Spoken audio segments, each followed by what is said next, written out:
자, 우리 함께 인사하겠습니다. 지적과 원망 대신에 칭찬과 감사로 하나님의 만복을 향유하세요.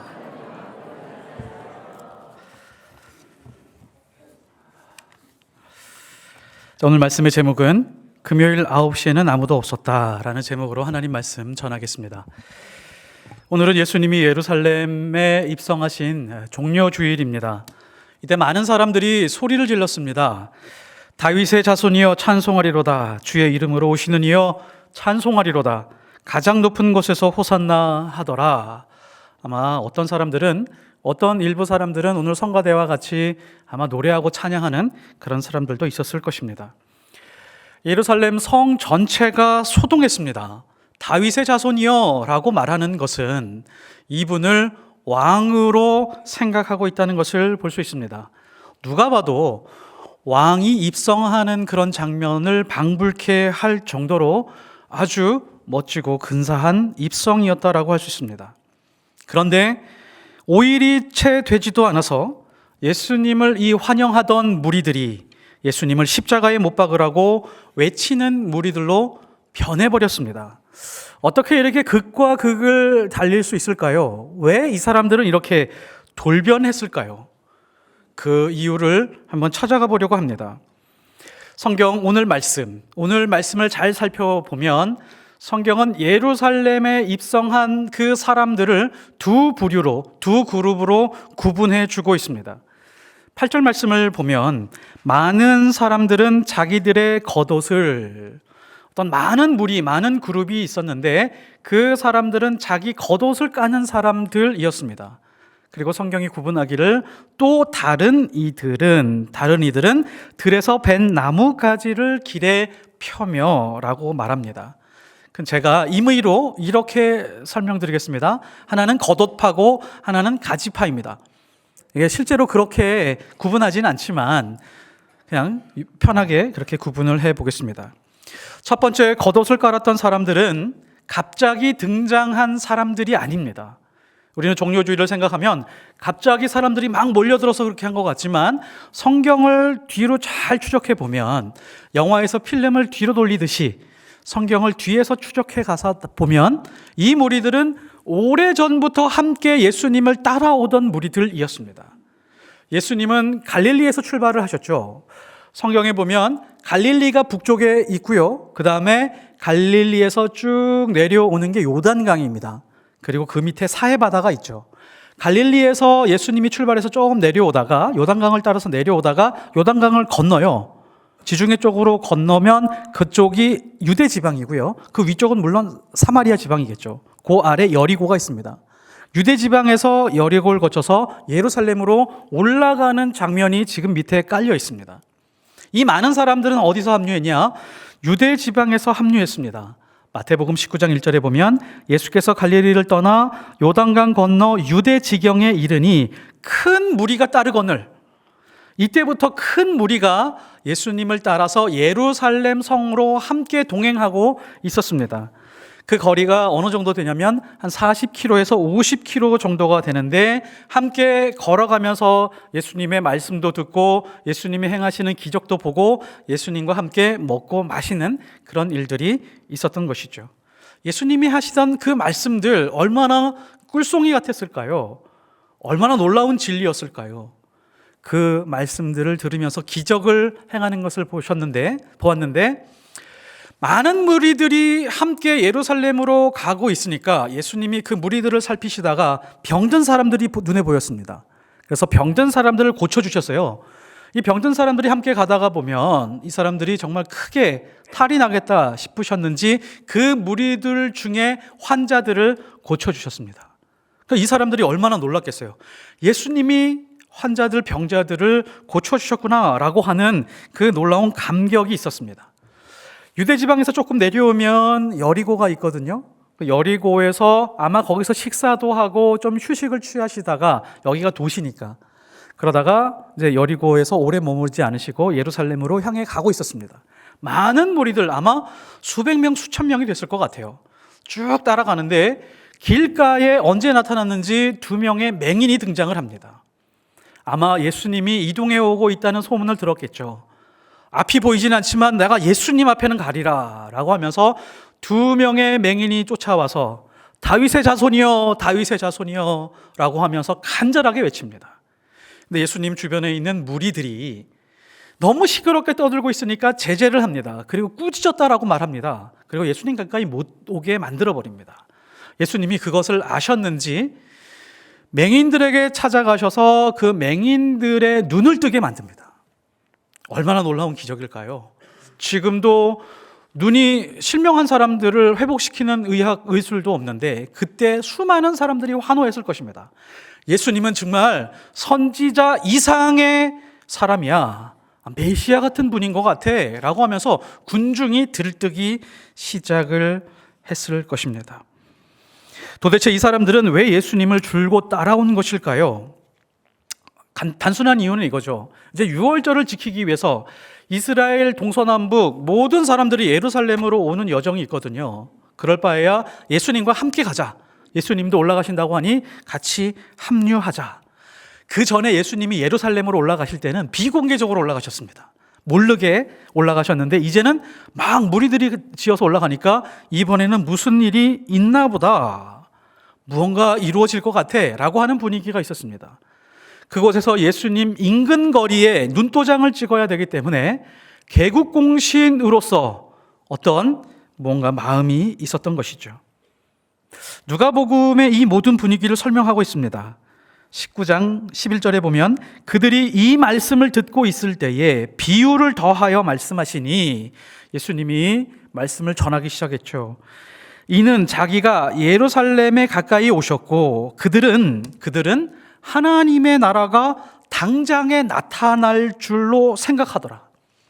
이 사람들은 지금 하나님 나라에 대해서 생각을 하고 있는데 예수님이 설명한 하나님 나라와 이 사람들이 받아들이고 있는 하나님의 나라가 완전히 달랐습니다. 당장 나타날 거라고 하는 것은 예수님이 예루살렘 성으로 들어가셔서 왕으로 등극한 다음에 로마 군병들을 다 몰아내고 썩어빠진 종교 지도자들을 다 정리를 한 다음에 이제 새로운 세계가 펼쳐지겠구나 라고 하는 기대감을 가지고 있었습니다. 많은 사람들이 이런 생각을 다 공유하고 있었어요. 다 이렇게 생각을 하고 있었으니까 어떻게 하면 예수님에게 잘 보일까라고 사람들이 신경을 곤두세우고 있었죠. 성경 최초 어머니의 치맛바람이 등장합니다. 야고보와 요한의 어머니가 바로 이때 아들 둘을 데리고 예수님 앞으로 데려가서 특별한 인사를 합니다. 그냥 인사하는 것이 아니라 절을 했다고 나옵니다. 마치 왕에게 경배하듯이, 왕에게 무언가를 간청하듯이 절을 하면서 잘 보이려고 하는 것이죠. 그래서 어머니가 이렇게 이야기를 합니다. 나의 이 두 아들을 주의 나라에서 하나는 우편에 하나는 좌편에 앉게 명하소서라고 말합니다. 좌의정, 우의정으로 삼아달라는 것이죠. 왕이 되셨을 때 오른팔 왼팔로 삼아 주십시오라고 치맛바람을 일으킵니다. 그때 예수님이 침착하게 설명을 하십니다. 마태복음 21장 22절. 너희는 너희가 구하는 것을 알지 못하는구나. 내가 마시려는 잔을 너희도 마실 수 있느냐. 이 정황을 나머지 10명의 제자들이 알게 됐어요. 그러니까 이 10 제자들이 굉장히 크게 분노를 했습니다. 왜 분노했을까요? 분노하는 이유는 나도 야고보와 요한처럼 정치적 야망을 가지고 있었는데 어떻게 하면 예수님께 눈도장을 찍을까라고 생각을 했었는데 얘네가 먼저 선수를 쳤거든요. 그러니까 분노가 일어난 겁니다. 그런 장면이 성경에 나오기 시작을 하죠. 이 제자들도 또한 정치적인 야망을 가지고 있었던 것입니다. 이 그룹의 사람들이 바로 예루살렘 성에 들어갔을 때 예수님의 발 앞에 겉옷을 깐 사람들입니다. 그러니까 갑자기 등장한 것이 아니라 오랜 시간 함께 걸어오면서 예수님과 동행한 많은 무리, 아마 수백 명과 수천 명이 됐을 가능성이 높습니다. 자, 이 사람들 한번 보실까요? 이 사람들은 예수님과 동행했습니다. 예수님과 방향이 다르지 않았습니다. 예수님과 뜻을 같이 하는 것처럼 보였습니다. 그리고 오는 내내 예수님이 하시는 말씀을 꿀송이처럼 아주 감격하면서 들었습니다. 더 감사한 것은 예수님이 베푸시는 기적을 두 눈으로 목격을 했습니다. 예수님의 증인이 되었던 것이죠. 자, 그러면 이 사람들의 믿음은 어땠을까요? 이 사람의 믿음을 어떻게 설명할 수 있을까요? 이 사람들의 믿음, 이 사람들의 신앙, 우리와 좀 비슷하지 않을까요? 자, 두 번째 그룹은 가지파입니다. 이 가지파는 종려나무 가지를 땅에 깔아서 펼친 사람들이죠. 이 사람들은 멀리서 합류한 사람들이 아니라 예루살렘 성 근처에 거주하다가 갑자기 몰려든 사람들입니다. 이 사람들은 종려나무 가지를 가지고 예수님 앞으로 나왔는데 흔들면서 나왔겠죠. 이 종려나무는 생명나무로 불릴 만큼 아주 중요한 과실입니다. 보통 이스라엘 사람들은 종려나무 열매를 버무려서 매우 단맛을 내는 잼을 만들거든요. 그래서 필수적인 식료품입니다. 이를 보통 이 사람들은 꿀이라고 불렀었는데 이스라엘을 젖과 꿀이 흐르는 땅이라고 말하잖아요. 여기서 말하는 젖과 꿀에서 꿀은 벌꿀을 말하는 것이 아니라 종려나무 열매로 잘 버무려 만든 잼을 말하는 겁니다. 이스라엘 땅은 잘 아시는 것처럼 대부분이 메마른 땅으로 되어 있습니다. 그러니까 집중적으로 무언가 과실나무를 재배하려고 하면 의도적으로 누군가 거기서 경작을 해야 됩니다. 그러니까 이 사람들이 들고 온 종려나무 가지는 예사로운 것이 아니죠. 함부로 많은 사람이 한꺼번에 이 종려나무 가지를 베어 올 수 있는 것이 아닙니다. 예루살렘 근방을 보면 예루살렘이 정치, 경제, 사회, 문화 이 모든 것이 집약된 도시이기 때문에 그 주변에 농사나 과실나무들이 굉장히 많았습니다. 종려나무, 감람나무, 포도나무, 여러 가지 과실나무들이 많이 재배되고 있었어요. 왜 재배됐을까요? 예루살렘에 살고 있는 도시 사람들 혹은 성전에 공급해야 되기 때문에 그 주변에 이런 과실나무들을 많이 재배하고 있었습니다. 그러니까 본인들의 생계뿐만이 아니라 그리고 예루살렘에 공급하게 하는 그런 과수원들이 많이 있었던 것이죠. 그러니까 우리가 생각할 때 그냥 길가에 있는 아무런 나무나 꺾어서 온 것이 아니라는 것이 굉장히 중요합니다. 과수원에서 정식으로 재배하는 과일나무를 아무나 들어가서 함부로 베는 것은 지금도 문제고 그때도 문제죠. 그냥 잠깐 따먹는 건 괜찮겠지만 여러 사람들이 집단적으로 들어가서 꺾어오는 것은 사회적으로 큰 문제가 되는 그런 장면입니다. 자, 그러면 고대에요, 과수원에 들어가서 열매를 다 꺾거나 과지를 완전히 다 꺾어버린다라고 하는 것은 언제 일어나는 일이냐면 전쟁 때나 일어나는 일입니다. 열왕기하 3장 25절에 보면 이스라엘이 모압과 전투를 벌이거든요. 그 전투에서 이스라엘이 이겼습니다.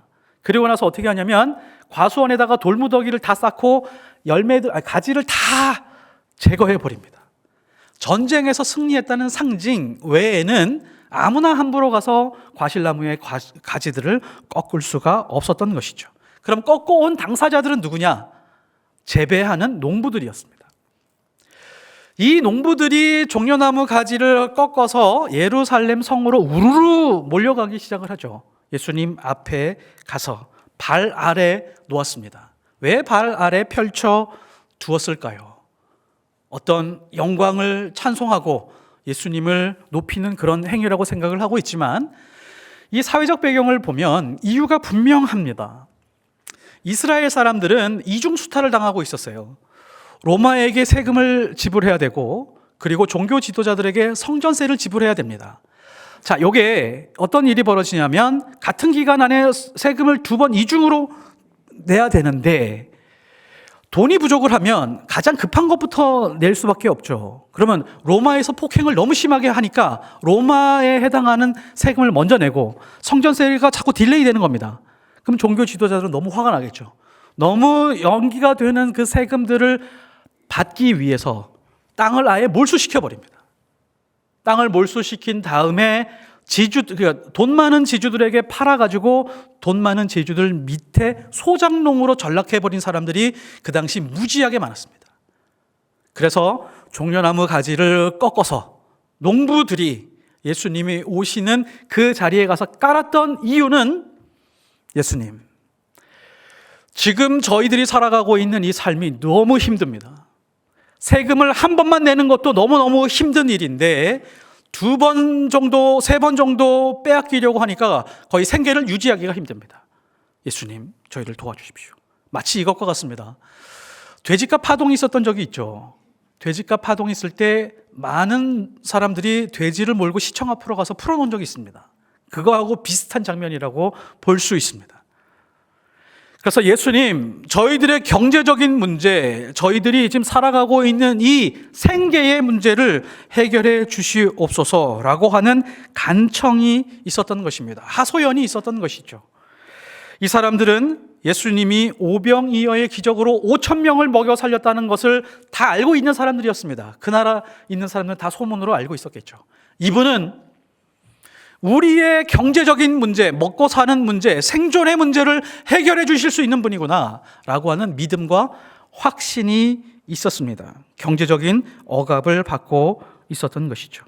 경제적인 억압이 가장 시급한 사람들이었습니다. 자, 첫 번째 부류. 이 첫 번째 부류는 정치적인 야망을 가지고 있던 사람들이죠. 이 땅을 살면서 좀 힘도 가지고 싶고 지위도 가지고 싶은 그런 신분 상승의 욕구가 있는 그런 부류의 사람들이었습니다.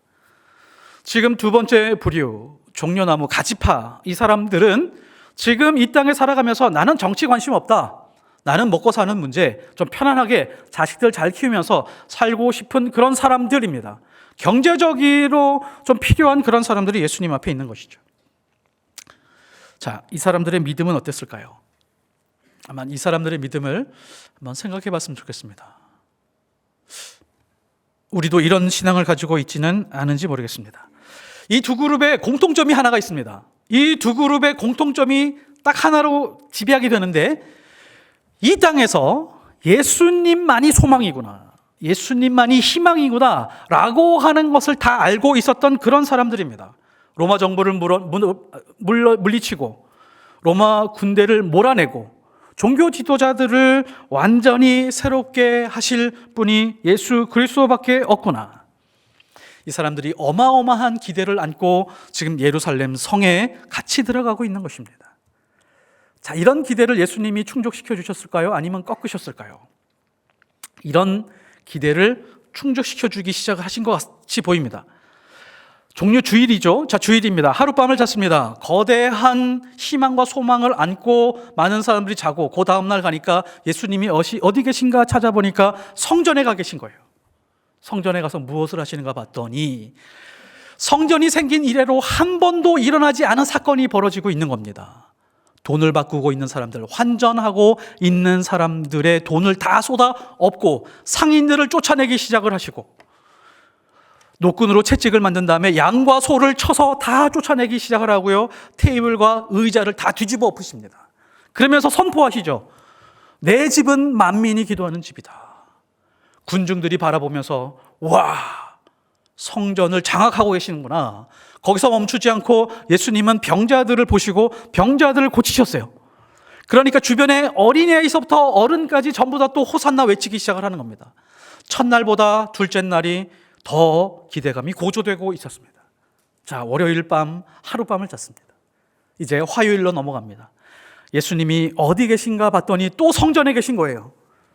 성전에서 뭐라 그러냐면 성전을 향해서 저주하듯이 말씀을 하시는데, 이 성전은 돌 위에 돌 하나도 남지 않도록 완전히 무너지게 될 것이다 라고 말씀하시니까 군중들의 마음속이 불타기 시작을 했습니다. 아, 이제 진짜 예수님이 무언가를 하실 모양이구나. 기대감에 차서 또 집으로 돌아갔습니다. 수요일 날은 예수님이 무엇을 하셨을까요? 수요일 날은 예수님이 아무 일도 안 하셨습니다. 성경에 수요일에 대한 얘기는 나오고 있지 않습니다. 군중들은 어디 갔을까요? 군중들의 모습도 보이진 않지만 추측은 가능합니다. 예수님은 분명히 베다니 어느 곳에 머무시면서 기도하셨을 겁니다. 아마 하루 종일 기도하지 않으셨을까라는 생각을 합니다. 분명히 그렇게 하셨을 것입니다. 군중들은 어떻게 했을까요? 군중들은 335 모여서 예수님이 왕으로 등극하면 자기들이 어떤 역할을 할 수 있을지에 대해서 아마 큰 기대를 안고 조직하고 있었을 것입니다.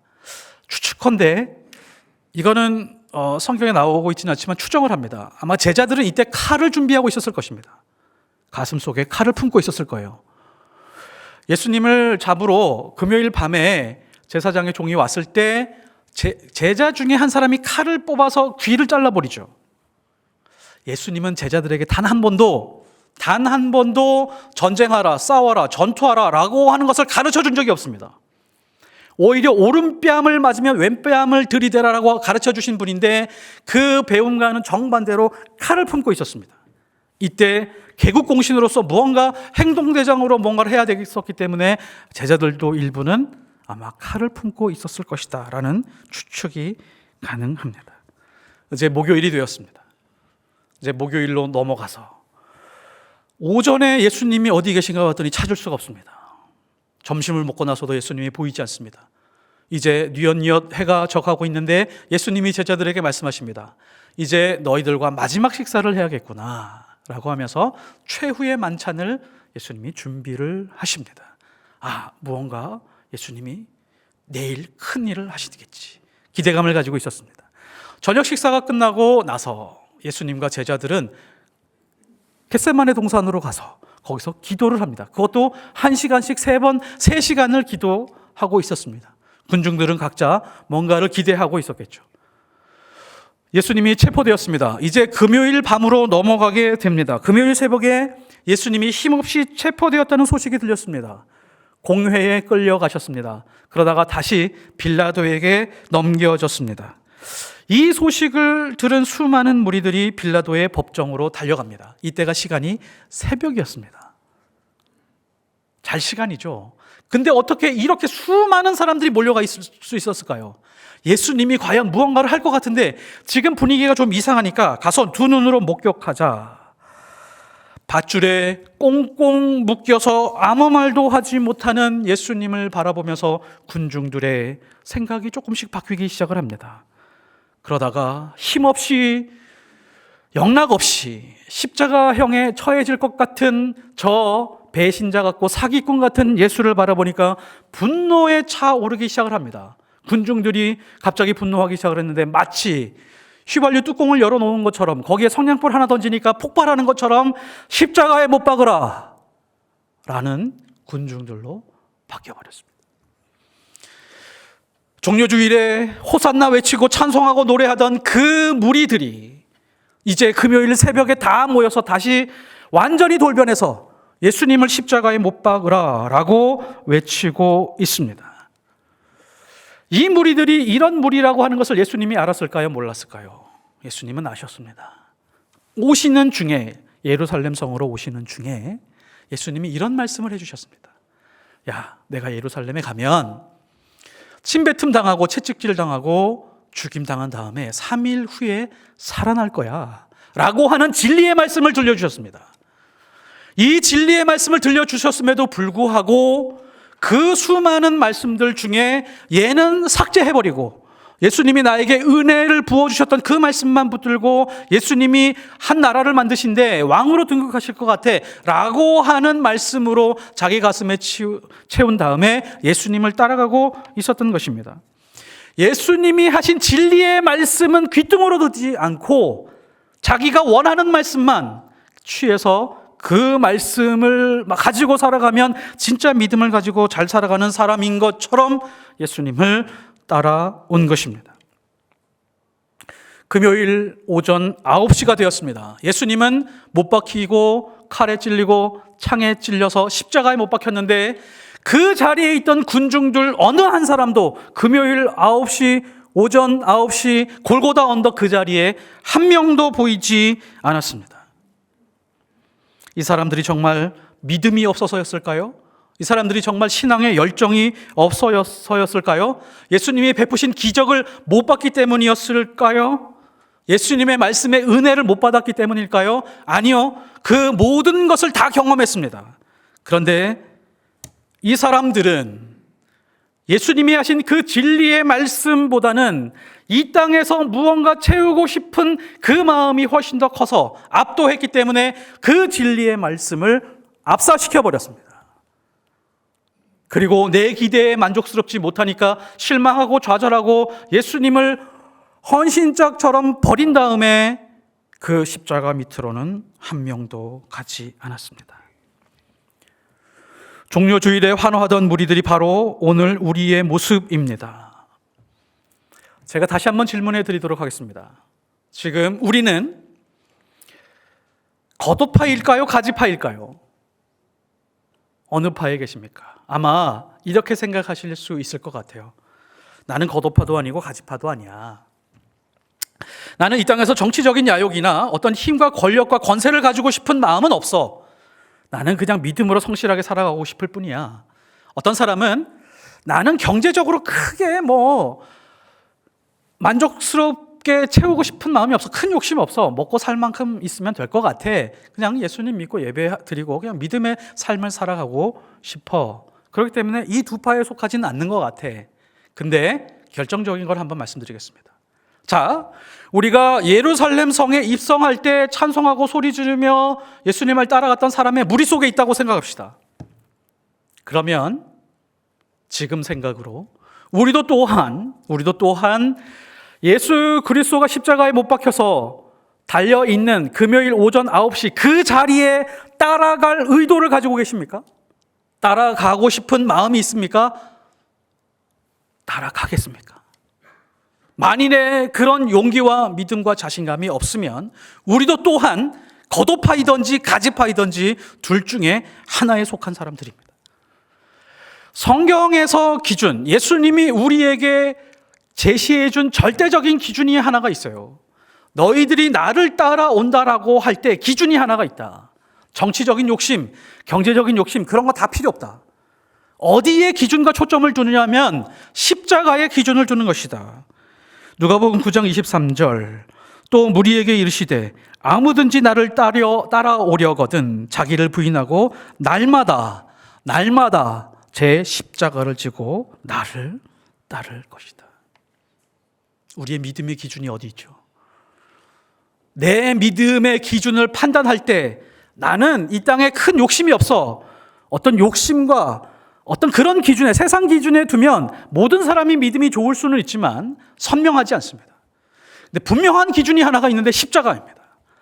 나도 또한 예수님을 믿고 따라가는 사람인데 과연 내 삶의 가장 중심에 십자가라고 하는 기준이 있느냐 없느냐가 바로 가지파인지 겉옷파를 결정하는 아주 중요한 기준이 됩니다.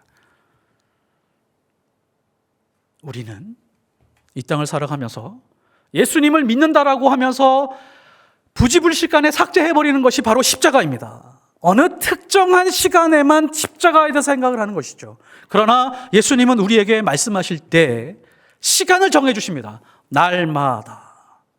날마다 자기 십자가를 지고 나를 따라올지라. 다른 것으로 따라오는 것 아니다. 오로지 십자가다. 내 인생의 십자가 중심이 아니면 반드시 내가 가지고 있는 믿음을 가지고 더 큰 힘과 권력을 손에 쥐려고 살아가는 내 모습을 발견하게 될 것입니다. 내 인생의 십자가 중심이 아니면 내가 좀 더 부유하기 위해서 믿음을 이용하는 삶을 살아가게 될 것입니다. 이런 삶에 매몰될 것입니다. 근데 우리는 알지 못하죠.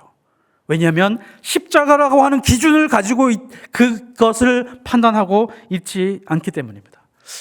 과연 그런가라고 생각을 하시지만 이 예를 들으면 아주 정확하게 이해하실 겁니다.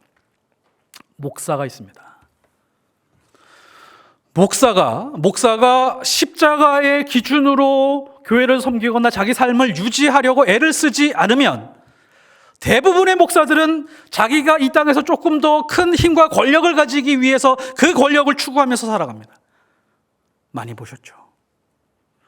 만일에 목사가 십자가를 중심으로 그것을 기준으로 자기를 쳐서 복종시키지 않으면 나는 권력에는 관심을 없어 라고 말을 하지만 경제적으로 어떻게 하면 더 나은 삶을 살까라고 하는데 목회에 적용하여 헌금을 늘리고 교인 수를 늘려서 자기의 명예도 드높이면서 급여도 더 충분히 받아가면서 이 땅에서 경제적으로 충분한 삶을 살고 싶다라고 하는 쪽에 매몰되어 갈 것입니다.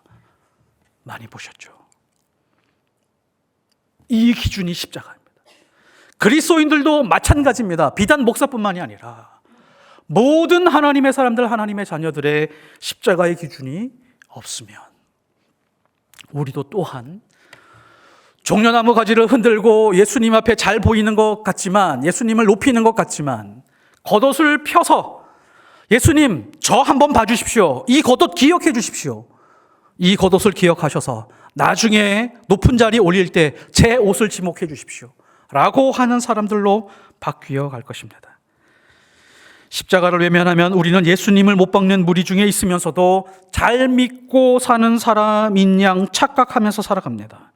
예수님이 십자가로 하나님을 만족시키셨던 것처럼 우리는 하나님을 만족시킬 수 있는 가장 큰 도구가 바로 십자가입니다.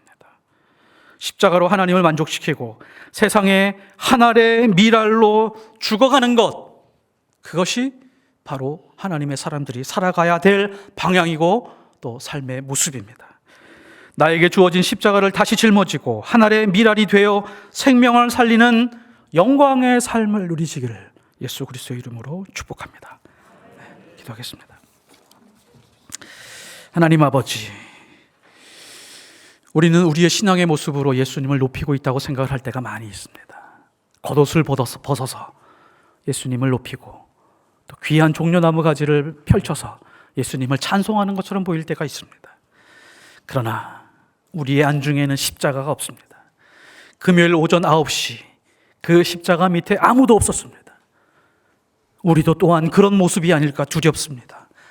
아버지, 예수님이 십자가로 하나님을 만족시키셨던 것처럼 우리도 또한 그런 삶으로 살아가게 하옵소서. 예수 그리스도의 이름으로 기도드렸사옵나이다. 아멘.